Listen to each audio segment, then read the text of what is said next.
قشنگ شد، خیلی قشنگ شد، خیلی خوب. یه شب چله و یه بهودونه. برنج به اندازه دلخواه میشوریم. یه مقدار داخل برنجمون آب میریزیم و به مدت 1 ساعت میذاریم که خیس بخوره. بعد از 1 ساعت که برنجمون خیس خورد میذاریم رو اجاق گاز تا به جوش بیاد و به مرحله آبکشی برسه. وقتی که برنجمون جوش اومد آبکشش میکنیم و قشنگ میشوریمش تا حلیمش گرفته بشه. و اگر دوست دارین برنجتون رنگی بشه میتونین یه مقدار زعفرون یا رنگ خوراکی بهش اضافه کنین. و یه پارچه هم میکنیم. این برنج باید خشک بشه و به احتمال زیاد 2 الی 3 روز طول میکشه. بعد از اینکه برنجمون به این حالت خشک شد اینو جمع میکنیم میریم مرحله بعدی. دوست عزیز ممنونم که لایک یا ذخیره میکنین. به جز غذاهای سنتی، جاذبه‌های دیدنی، روستاها، شهرها و همچنین طبیعت مازندران رو از لنز دوربین من زیباتر ببین. 2 پیمانه برنج خشک، 1.5 پیمانه شکر و یه مقدار آب نارنج تازه. از اینکه روغن ریختیم داخل مایتابه قشنگ داغ شد، برنج خشک رو میریزیم داخل این علک تا به مرحله پف برسه.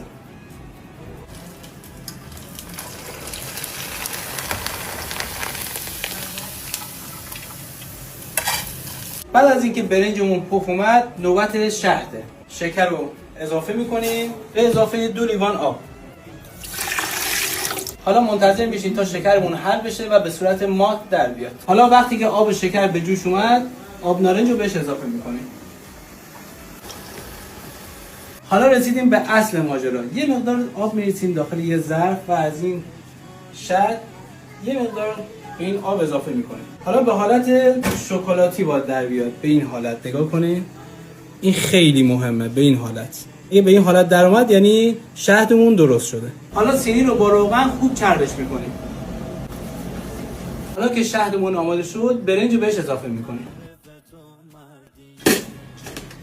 بعد از اینکه خوب هم زدیم میریزیم داخل لیس.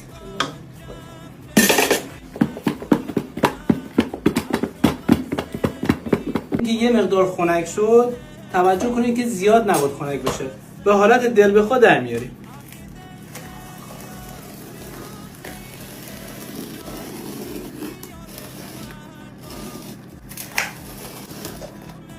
یه بار هم که شده با همین دستورالعمل درست کنیم که واقعا خوشمزه میشه. خیلی قشنگ شد، خیلی قشنگ شد، خیلی خوب.